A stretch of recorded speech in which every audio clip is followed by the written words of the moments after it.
Before we begin, listeners, this episode includes discussions of difficult historical events, including violence and injustice.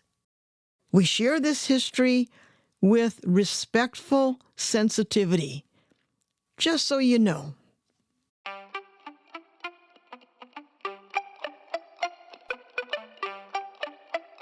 Fill to capacity, where heart, grit, and irreverent humor collide. A podcast for people too stubborn to quit and too creative not to make a difference.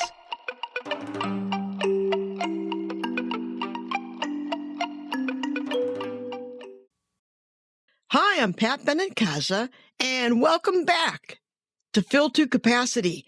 Today, episode number 85, Heroes Behind Your Ballot. Who are they? We are days away from the most important election of our time. Today, we're going behind the scenes to see the incredible work being done to make sure every single vote counts. The League of Women Voters plays a key role in ensuring that your vote is protected. The League, along with their dedicated team of volunteers, has secured polling places that are not only well prepared, but ready to welcome voters with open arms. Now, let me tell you something. I had no clue as to how much the League of Women Voters does beyond elections until I started researching for this podcast. We've all heard about their amazing work at the polls, but that is just scratching the surface. I mean, they're tackling massive issues like climate change. They're right in the thick of legislative sessions, pushing for real change. They're welcoming new citizens at naturalization ceremonies, and they're getting young people engaged in democracy early on. Okay, listeners, it blew my mind. So today, we're going to be diving into all of that. How they're not just making voting safe and easy, but how they're shaping the future of what civic engagement in ways that might surprise you. Okay, this is going to be one of those, whoa, I didn't know conversations. Thank you for welcoming me to your show. Michelle Witte is the executive director of the League of Women Voters of Minnesota. She is a true advocate for democracy, leading an amazing team that's all about empowering voters and protecting our democratic process. So welcome, Michelle. So nice to have you here. It's great to be here. Michelle, can you share your journey that led you to become the executive director of the League of Women Voters of Minnesota, and what drives your passion for the League's work? Well, thank you so much. And I think the title of your podcast is perfect. Fill to capacity, which is how I feel right now in this election. We'll really see that by the end. But yeah, in short, I've been here for 7.5 years now. And my journey personally certainly is well aligned with where we're at right now. I just turned 62, and I always say that because I'm always, I think after COVID, you realize, hey, I get to turn 62. I mean, Yes. it's happy, but I have that perspective of having been around a while and seen a few presidents come and go.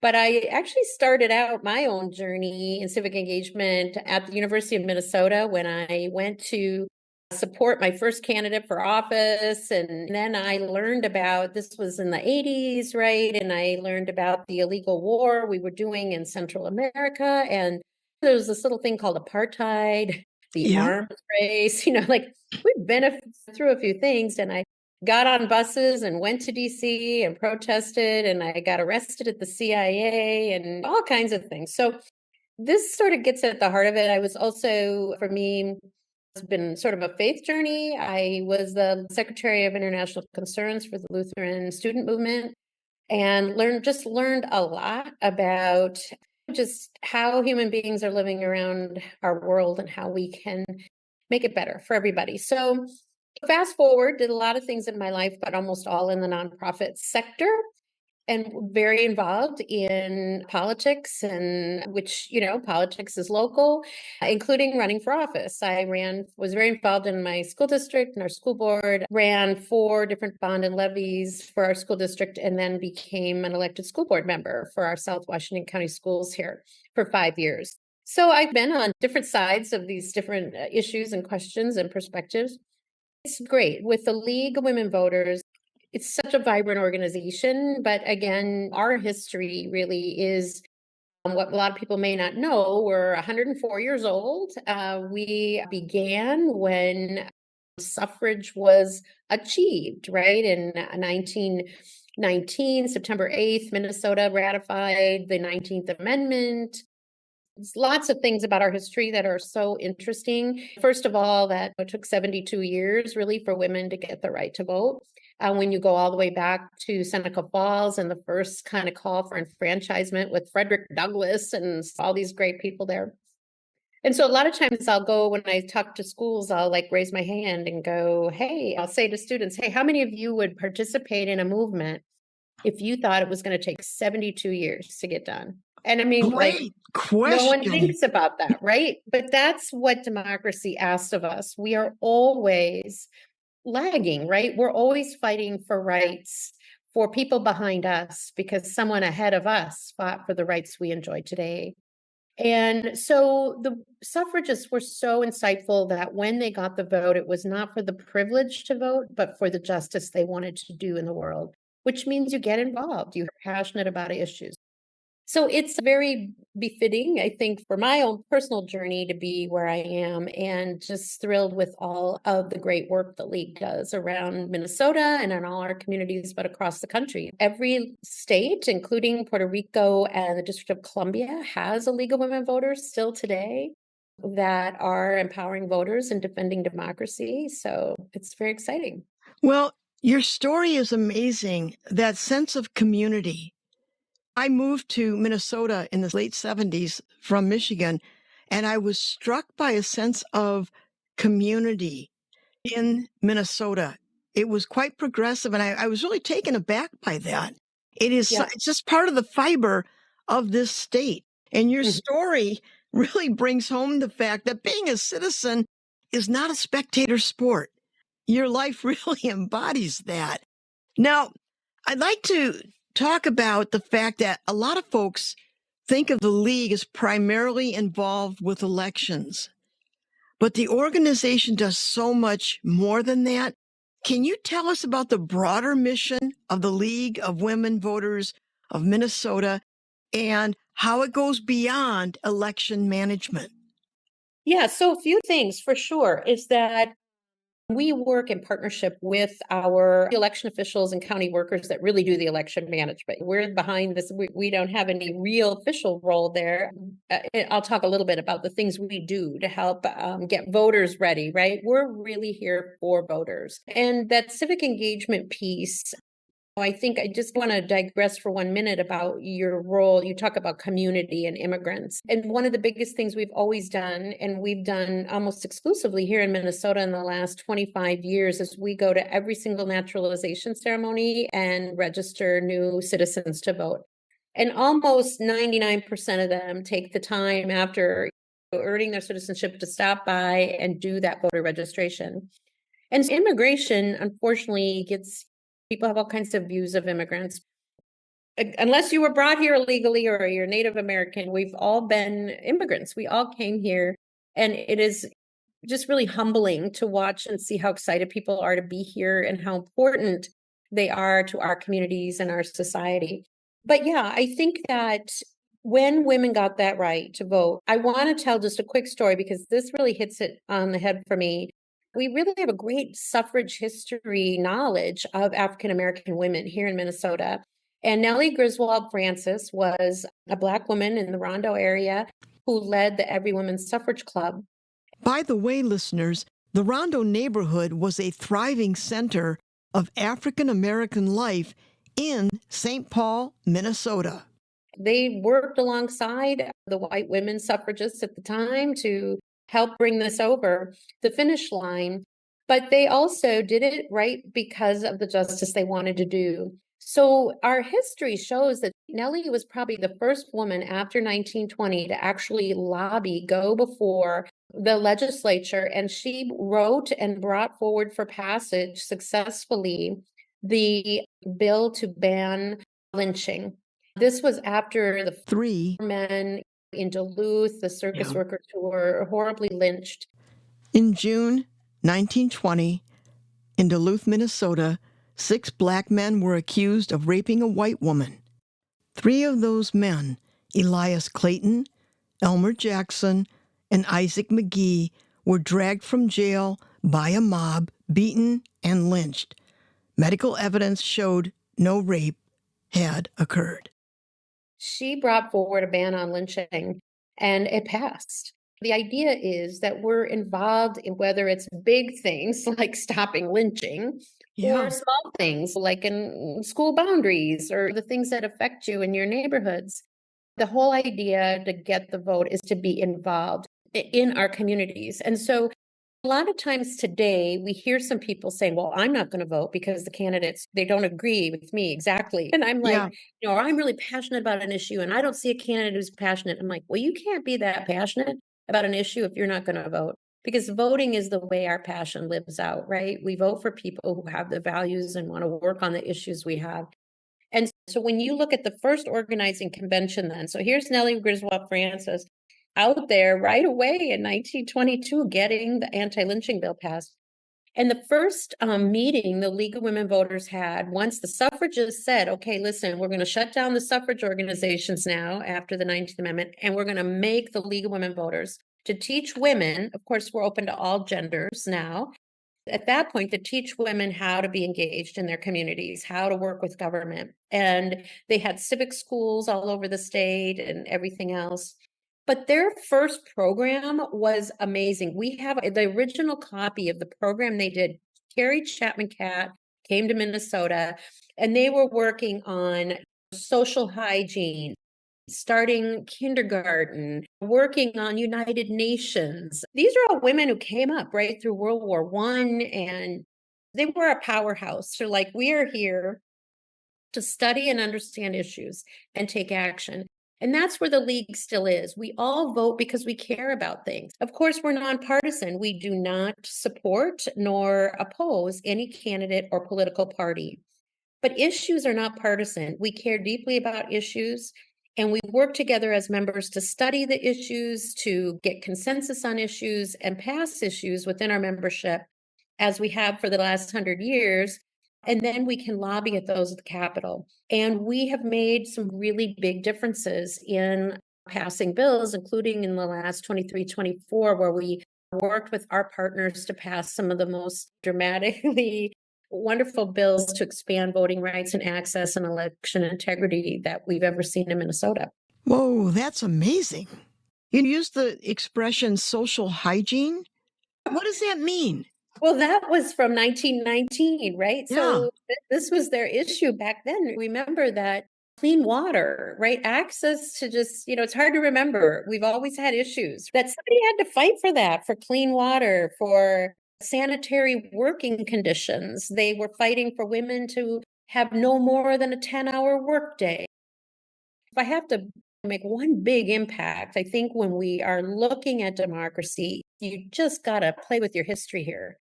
Because the history, again, it's very easy, all of us, to take, we just look around and everything we have, we have roads and running water and we have all these things. Well, those things did not come from nowhere, right? And I look at sports. It was so exciting to see the Minnesota Lynx, again, our Yes. women's basketball team going forward and being so amazing. Well, Title IX was when I was in elementary school, right? I mean, without Title IX, women's sports, that it just began the boom of women's sports. It's taken 40 years, 50 years to have the excitement that it has, but everything starts somewhere, right? And I think this is something we all have to just remember is history is humbling because you realize how much has been done so that you can enjoy your life.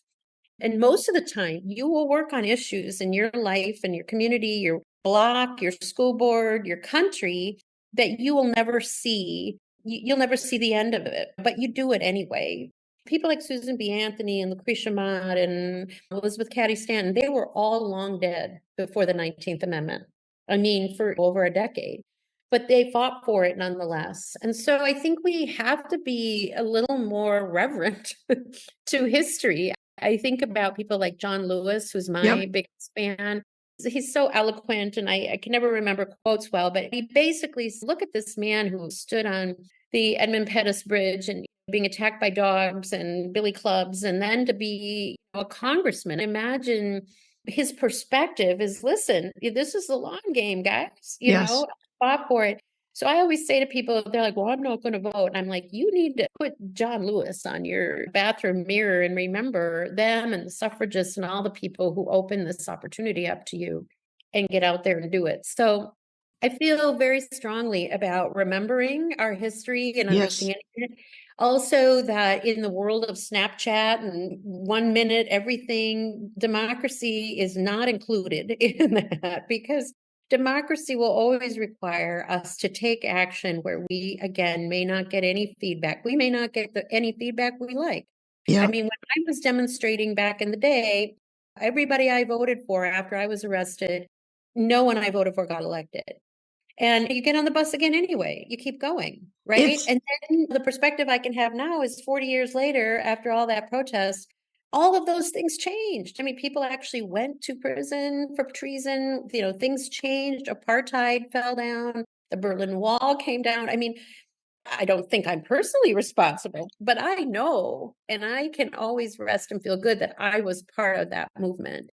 And so I think that's my message to young people too. We all care about things, and you just got to keep going. And that's what the League of Women Voters has done for 104 years. you're bringing up some really key points. One is democracy is messy. Number two is it's the long game. Now, we live with instant information, instant news cycle, instant everything. We know it right away. And somehow that seems to have blurred into our discourse on politics, that if you're voting for something, yeah, but they don't feel that way, so I'm not going to vote for them.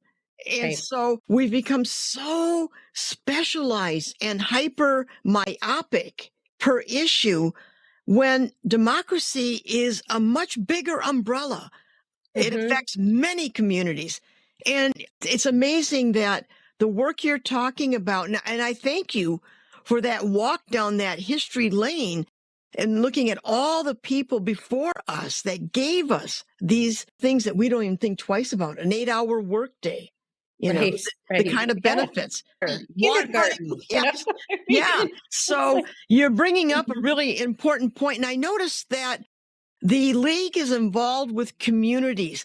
How does the League connect with, through forums, town halls, and other initiatives to foster informed, I'm going to say that word again, informed civic participation? What do you guys do? Great question.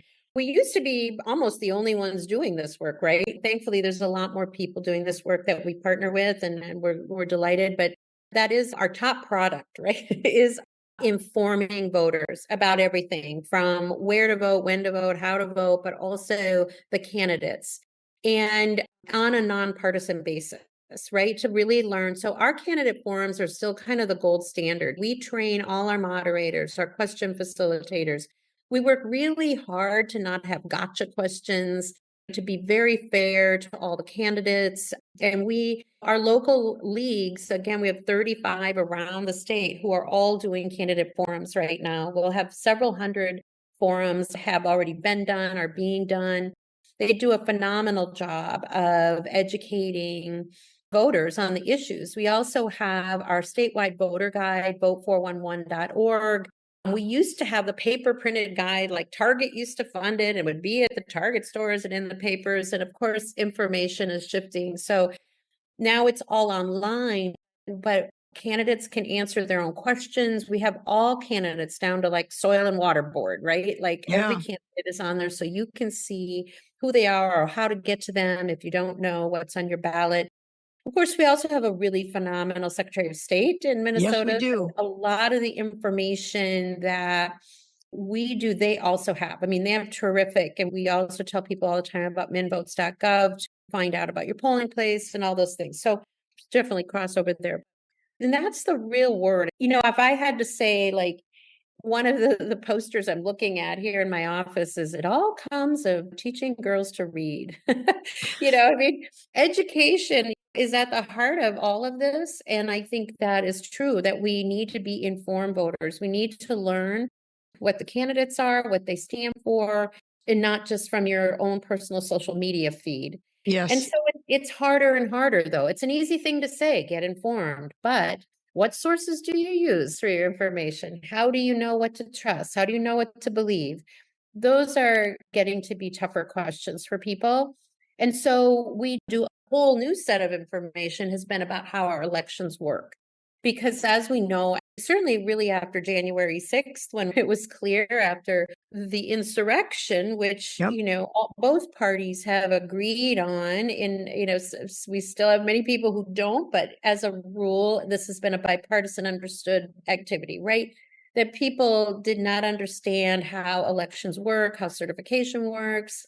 And then all of a sudden now, something people have trusted for a long time, people are not trusting our elections. So we've also started a whole new line of work around just educating people more about all the safeguards that are in Yep. place. We have a whole web page we started called Elections 411 that tell you all the certification, how it works, all the safeguards. And we do a lot of public forums, and we do a lot of myth busting with letters to the editor and commentaries and shows like this. So education's still at the heart of it, educating voters about the whole mix, candidates, when, how to vote, but also now also about our elections and why we know they're fair and accurate.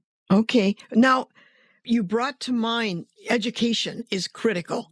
Finland now has instigated critical thinking classes from K through high school, where they're teaching children how to think for themselves on the internet, how to discern what is believable and what is not. So they're embedding that into their education curriculum. Yeah, well, actually, we were very active on getting passed a new civics bill here that also passed the Minnesota legislature in 2023. And this was with both a Republican and a Democrat in our state house and Senate. We passed a civics bill that requires all public schools in Minnesota to teach civics in 11th and 12th grade at some point, so that they are now aligned with when they're going to vote. We also advocated for and got into place pre-registration of 16 and 17-year-olds, so that that civics learning can be embodied in, this is how you're going to demonstrate you're a good citizen, or one of the ways is through active and informed voting. And so we're also part of a group that is working with the Minnesota Council of Social Studies to help with that new implementation of the law. We're going to be attending their annual conference in February and trying to help teachers to get connected to all the different civic resources that are out there. There are many, many people doing good things. Again, especially here in Minnesota, there's a vibrant civic culture in Minnesota. So we're trying to really lift that up and help make it easier for teachers to provide not just the book learning about our government, but also that student engagement through participating with groups like ours. Also, we partner with the YMCA, Youth in Government, their Youth Voter Project. There's a great group called Youth on Boards that get youth involved in being on local, county, and city boards. And it's an exciting time for civics learning. People see the importance that we've lost some ground maybe as we were moving ahead in STEM learning and reading and other things. Michelle, I got to tell you, this political season, and I don't think I'm alone in saying this, has been very stressful. And to listen to you talk about all the wonderful things that people are doing is truly heartening. It really is. It's really heartening. And That brings me, the 2016 election brought challenges to the civil discourse and trust in the election process, particularly with the involvement of the Electoral College. And I'd like to know, what did that 2016 election and the aftermath, how did that impact the league's work? Yeah, good question. First of all, I think we basically have at least three most recent presidents who were not elected with a majority vote, right, of the popular vote of people. And that was the case in 2016 with Donald Trump won the Electoral College vote, but not the popular vote. And so we, as the League of Women Voters, have had a long-standing position in opposition to the Electoral College. It is an outdated mechanism in our Constitution that was actually built around slavery and a way to apportion votes when slaves were two-thirds people. It's an obsolete way of seeing the world now. And that is to think about our Constitution. We have what, I have to remember. How many amendments do we have? 28, 29? I should know. But we have quite a few, right? But the amendments are an acknowledgement that things change, times change, and our forefathers could only see so far. And Electoral College is one of those things. And so there's a couple different ways of hitting that. And one of them we actually passed here in Minnesota, which is we are now part of the National Popular Vote Compact. The National Popular Vote Compact is a way of states saying, yep, we will assign all our voters to the person who has the most votes. All our Wonderful. elected person has the most votes. So our belief as a league always has been is one person, one vote. And how does that get carried out? So we actually, our kind of moon in this next 10 years really is trying to replace the Electoral College, either abolish it outright, the constitutional amendment, which would be harder, but also through the National Popular Vote Compact. So that is a big deal, right? It is hard to imagine that somebody could become president and 7 million people said no, regardless of the party. You can see where it creates friction, right? We also are very involved. The things that hook up in there, and that whole piece is redistricting, right? Census, so the census, redistricting, gerrymandering. Gerrymandering in U.S. politics is the practice of drawing the boundaries of electoral districts in a way that gives one political party an unfair advantage over its rivals or dilutes the voting power of members of ethnic or linguistic minority groups. Okay, back to Michelle. All those things that affect one person, one vote. How do we get as close as we can that every vote matters in every race? And those things are making sure our population is fully accurately counted and that voting districts are assigned on an equal basis. And those things are not as, it's true. They're all hard. We've been very involved in the census, very involved in redistricting here in Minnesota. We managed through our advocacy in 2020 with the census to create some new things. In Minnesota, redistricting is supposed to be done by the legislature. They haven't been able to do it for 60 years and it's gone to the courts. So we participate through lawsuits and litigation. An example would be White Earth Nation was one of those that was cut in half. We were able to pack them into one district, which was the request to give them more voting power. You have what you call packing. Sometimes you want to crack it too, where there's too much voting power in one area to make it worthwhile too. So it's a complicated process, but we've been very involved and engaged, and we have a really strong group here in Minnesota, the Minnesota Census Partnership, working together to keep these things going. And I think that's another thing people have to remember. For us, democracy is 365 days a year. We don't just have elections and we go to bed now and wake up, hibernate, wake up. It's a whole new day every day that is required. And that is when it all comes back to education again, too, because the Electoral College, redistricting, these are concepts that people just haven't had the luxury of studying, knowing, understanding. It's really probably one of the pivotal things of our leagues is in their communities to educate their communities about these important issues. So being informed on candidates, but it's also being informed on these critical issues that we spend so much time on in our communities. Well, you kind of segueing into my next question, and you are touching on it. I want to move towards the human aspect, the emotional aspect of the misinformation. and challenges surrounding the 2020. I'm not talking about the 2024 election. I'm talking about the 2020 election. This saying anything and throwing anything out there, misinformation. How has the league strengthened voter education and community outreach to restore that confidence and civic trust? The misinformation is so egregious at times. And so how do you deal with that as a league? How do you handle that to restore confidence and civic trust? Well, if we had a great answer, we'd be really rich about now. Right? Yeah, you would.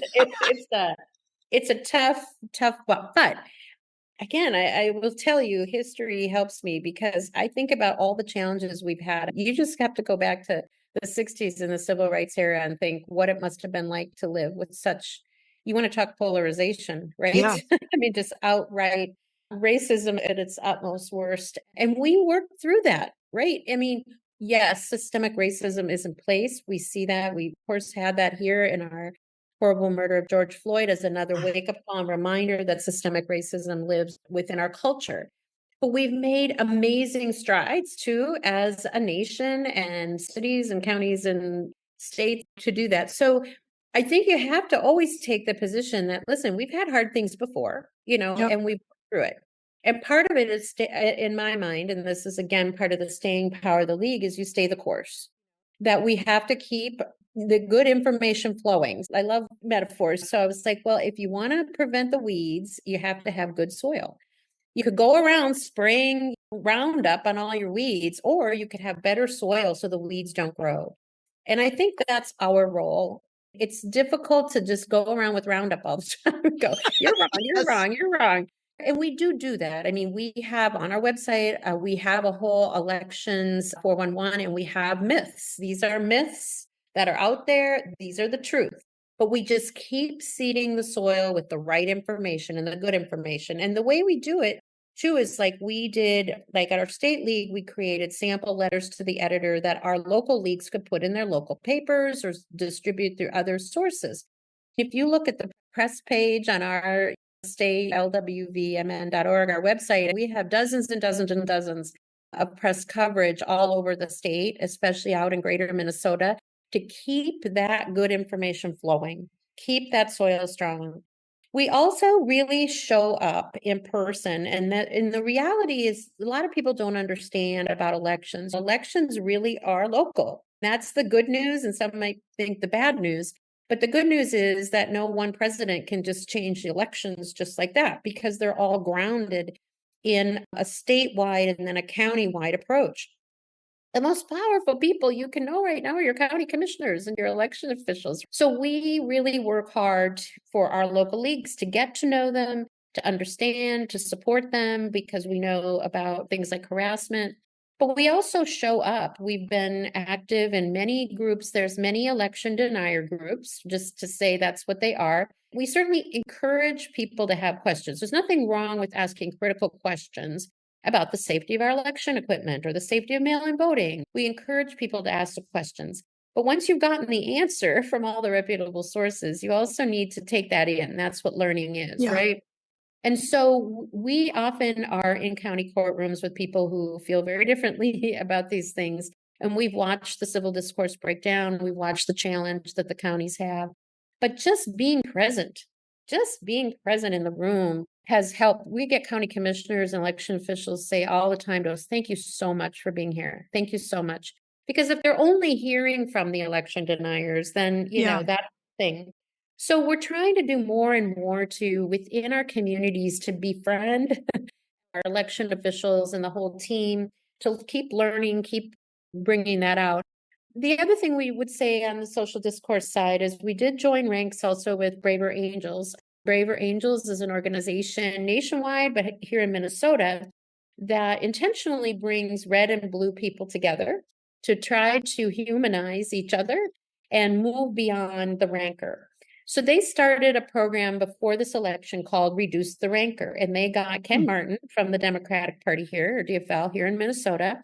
The Minnesota Democratic Farmer Labor DFL Party was created in April 1944 after the Minnesota Democrats merged with the Farmer Labor Party.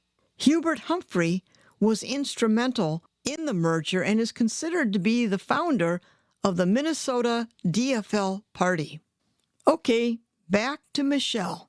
And David Hann, who is the head of the Republican Party, the GOP, to both sit down together and both champion reduce the rancor. We were at that kickoff last February. The idea was to try to reduce the rancor. It's easier said than done, but we also met with both chairs about our candidate forums because more and more we've had Republicans decide not to participate in our candidate forums because they look at our issues and say your issues are too Democrat and our issues have stayed the same. But I always say, hey, the Chamber of Commerce has issues too. You know, we're professionals, we can wear different hats and do different things. I think in Minnesota, we maybe made a dent or two in it, but it's tough, right? And so the other thing, again, just to age myself, is I go back to Goofus and Gallant from the Highlights magazines. If any of you out there, Oh, yeah. I used to read that all the time. And I'm constantly finding how important that is, like what Goofus would say it that way. But here's how Gallant would say it. Yeah. I feel like we all need more gallant language, and that's on all sides. It is unfortunate. I think what you're saying is I sort of feel like a geode broke after 2016 that just erupted this air that now Yeah. people can use whatever language they want.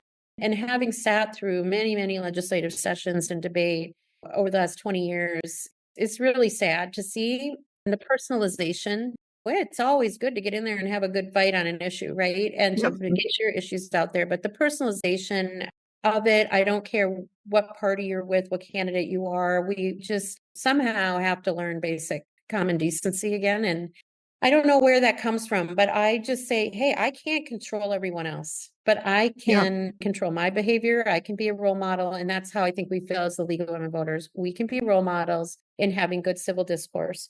People feel like, well, there's threats to our, I mean, the interesting thing when you listen to it is both sides feel like our democracy is threatened. Both sides are saying there's fascists on the other side. We have to reckon with where we're at, but we've reckoned with many other things in the past. And I believe you've got to stick with it and you can't throw it out. I think it's easy to say, well, I'm just filled to capacity. Thank you. I don't want to do that anymore. But filled to capacity should be like in your show, hey, you have the capacity to do more things than you think. We need to go through this and we need to figure it out, but we can't walk away from it because our future depends on it. And then sometimes you just got to be the change you want to see in the world. And that's what we're trying to do in the league. I'm curious, how do you fund the league? Where do you get monies from? There's another good, tough question. But in short, our local leagues get money from membership. We are sort of a triumvirate organization still. We have a national league, and then we have 50 state leagues plus 52 essentially. And then we have local leagues, and we have 35 of them here in Minnesota. And so dues are paid. Usually they've been paid to local leagues, and then they pay state and pay national for a bit of all the work we do. That model is going to change, but dues are a part of it. People still pay, depending on sliding fee scale or whatever, around 65 or so a year or whatever. So dues are part of it, more for the local leagues. At the state level, it only accounts for 10% of our budget. And the other really 85% is donors, Really? and committed people who believe in it. And then grants. We used to get a lot more grants. We had a lot of grant support back in the day, but as there are more players and more commitment to funding communities of color, which is appropriate, and we understand that, we don't get as many grant dollars as we used to. So we're always trying to beef up our regular donors. So yeah, it's still a donation world, as most nonprofits are. Wow. Okay. No government money here. We do take on a contract here or there sometimes for a little bit of extra work with Hennepin County. We've been working on our youth voters with Hennepin County and some things like that. But, nice. Yeah. I'm curious. Once the votes are cast and election day is over, what happens behind the scenes? Can you walk us through the post-election day process? What happens? Like, how do we know that every vote is properly counted and the integrity is maintained? Well, great question. And So a couple things. One is just because of time and everything, I would really encourage people to go to our website and look at our Elections 411 page, because we do walk through it all. We talk about all the safeguards and all the things, whether it's absentee voting or mail-in voting. But in short, our counties run the elections, and our counties work with paid staff and professionals who know this work and do a good job. But then they use 30,000 people, which I think you put in your wonderful Yeah. artwork for today, which I just love. And about 30,000 plus Minnesotans to be election judges. If I had to bet, I would say at least a third, or if not half, of our members also serve as election judges. But serve as election judges, which are often paid. They're semi-volunteer, but paid usually to work in, but they're all in our neighborhoods, right? These are our friends, our neighbors. Most importantly, the thing to remember is everything is done on a bipartisan basis. There is not a single procedure that isn't really overseen by both the Republican and Democrat together. When they open up the office in the morning, when they tabulate the votes at the end, when they're pushing the tabulator into the closet or wherever, they're always being overseen. A party balance is put in place. That's what really, again, when people have sort of conspiracy theories, it's like it would have to be a pretty interesting conspiracy, because both parties would have to work together, right? Because if Yeah. there is no one party, ballots are opened by the ballot board, absentee ballots on a party balance basis. And there's so much testing, all of the machinery is tested. I was just at the public accuracy test last week in Hennepin County. Well, that was on the 15th. I don't know what the days are blurring. We test all the equipment in public. But the real new thing on the block, it's not new, it's always been there. But what's of most interest and most concern in this election is, to your point, what happens when it's all said and done? It's November 5th. It's 10 o'clock at night. What happens now? And the certification of our election, how we know our ballots, how our ballots are managed, how we audit the process is becoming a bigger deal, because people feel that, and that is the way we've known our elections are fair and accurate, is through what is called here in Minnesota. Now, all states do things a little differently, but they're all in the same space. There are audits. We just call it the post-election review. So here in Minnesota, what happens when everything goes to the county, then the canvass boards will meet. So by statute, every county selects a canvas board with people on it that are all in statute. It tells you it's usually the mayor of the highest populated city. I can't remember all the 2 members of the county or whatever. And they will then randomly select precincts that will be fully recounted. We have paper ballots. So they will say, okay, here were the results on November 5th. We're now going to hand count these races in these precincts and make sure that is true. And 99.9% of the time over the past decades after decades, it is true. We've never had and found fraud, even in a complete recount, the Franken-Coleman. Okay, here's what happened. In the 2008 Minnesota Senate race, Democrat Al Franken narrowly defeated Republican incumbent Norm Coleman by 312 votes after an intense 8-month legal battle. Initially, Coleman led by 215 votes, triggering a recount. By January, Franken was up by 225 votes, but Coleman challenged the results in court. The Minnesota Supreme Court confirmed Franken's win on June 30, 2009, and he was sworn in nearly 6 months after the term began. A rare, hard-fought victory decided by razor-thin margins.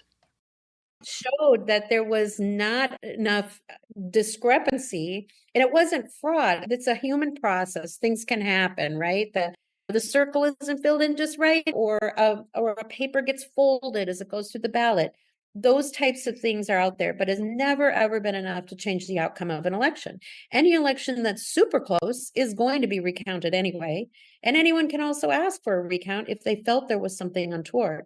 But the post-election review process is something we participate in. The League of Women Voters, we will be out there. Right now, we have over 140, I think, volunteers getting trained and ready to observe the post-election review in over 35 counties in Minnesota, where there are some of the more bigger issues. And so that's another way we like quadruple monitor. Okay, there's all these things that happen on a party balance. Then we have this audit and we're reviewing the audit. We do a report and then we can go back to the counties and say, you know what? Your elections were fair and accurate. Or here's things we've learned, things you have to do. So it's just a really great process. And I think people need to learn about it. It's unfortunate that people do learn sometimes and then they just won't believe it because they just won't believe anything anybody says. You have to say, what is the basis for that, right? So it's a more challenging time. I am concerned, I'm very concerned actually about our post-election review and the Canvas board, the certification process here in Minnesota and all around the country. If the current group of election deniers don't get the result they want, we've seen what happened on January 6th, and now we know what's possible. And Yeah. that's very sobering. We're trying to work hard with the counties to say, listen, you need to have safe and secure meetings and rules and consequences for people who participate in these public, I mean, these are all public viewable events. So, I could maybe come back later and let you know how it all went. Yes. As we wind down towards the hour, we're at a time when trust in institutions is really declining. Mhm. And I think there's a level of stress among voters, whatever side you're on.